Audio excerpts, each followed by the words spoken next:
उसको ज्यादा पता है, बात उसी से हुई थी मेरी बहन से। कितना बजे करे फोन? 7:30 बजे इसने फोन करया। अगरुआ मोड़ खड़े थे वो, तो बोले भी मैं बस का इंतजार कर रहा हूँ, कोई अगर बस नहीं मिली तो मैं ऑटो में किसी साधन पे आऊँगा।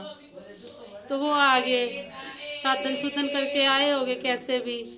तो यहाँ बीटा बुत नागर की दुकान है मेडिकल, उससे दवाई ले ली।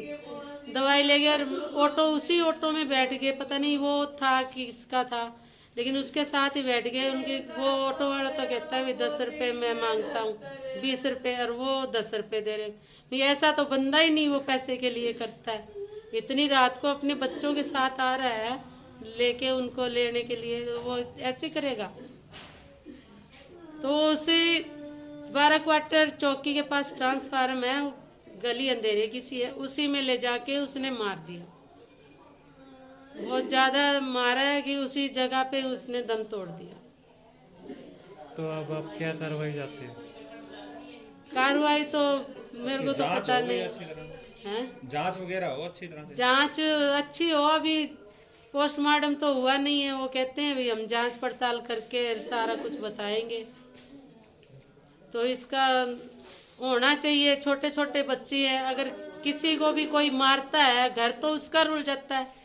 उसी लड़के का बाप चौकी में कहता है कि मेरे बेटे से गलती होगी, तो ऐसे तो बेटे बहुत सी गलतियां करेंगे, बहुतों का घर उजाड़ेंगे। फिर ऐसे तो नहीं होना चाहिए ना। पूरे से पूरे जांच हो। और का साधन नहीं है और इसको मारा गया है, जानबूझ के मारा है, या तो कोई पीछे लगा होगा। इन्होंने डील करनी थी, किसी को लाख रुपए देके वो डील करनी थी। वो बंदा तो आया नहीं, जेब में इनके रजिस्ट्री थी और थोड़े बहुत पैसे भी थे पास में। तो अब इनको वो ऑटो वाला झूठ बोल रहा है, कौन झूठ बोल रहा है ये इस बात का पता नहीं। पुलिस से यही गुजारिश है कि सच्चाई उगलाए, हमें इंसाफ मिले, बच्चों को इंसाफ मिले। कमाई का कोई साधन नहीं है। छोटी बच्ची है और 9 महीने की, 7 साल का लड़का। मामला था, कब आपको पता लगा? मुझे तो जी 8:30 बजे पता चला कि ऐसे ऐसे बात हो गई है, आप घर आ जाओ पड़ोसियों से। तो मैं जैसे ही घर आया तो वहाँ से सीधा अस्पताल चला गया। अस्पताल जाने के बाद देखता हूँ कि उनकी तो ऑन द स्पॉट ही कह रहे हैं कि डेथ होगी। जो वहाँ के आसपास के दुकानदार उनको लेके गए थे, वो कहते हैं कि वहाँ से जब उठाया था जब तो सांस चल रही थी, और अस्पताल ले जाते जाते उनकी डेथ होगी जी रास्ते के अंदर। तो उनकी कोई दुश्मनी वगैरह थी या दुश्मनी क्या तो लग ये रहा है? है जी, कोई प्रॉपर्टी डीलर का काम करते थे। तो जैसे पता चला घर से कि वो किसी को साई देने या लेने के लिए 1 लाख रुपए की बात हो रही थी, वो गए थे। और घर वालों ने फ़ोन किया कि आप दवाई भी लेते आना। जैसे उनकी मिसेज की तबीयत थोड़ी ख़राब थी तो दवाई लेने के लिए रुके होंगे यहाँ पे। उसके बाद जो है आके वो साई के लिए गए या कैसे भी गए, वहाँ जाके उनके साथ कोई बहस वगैरह हुई है किन्हीं के साथ। तो कहते हैं कि उनके 10 रुपये के पीछे 20 रुपये के पीछे कोई बात हुई है।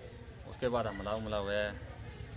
तो यहाँ तक की बात पता चली है हमें। तो उसके बाद गए तो अब पोस्टमार्टम के लिए पुलिस वाले कहते हैं कि हम जांच पड़ताल करेंगे। बाकी उन्होंने एफआईआर तो हमारी लिख ली है रात को 2:30 बजे जी।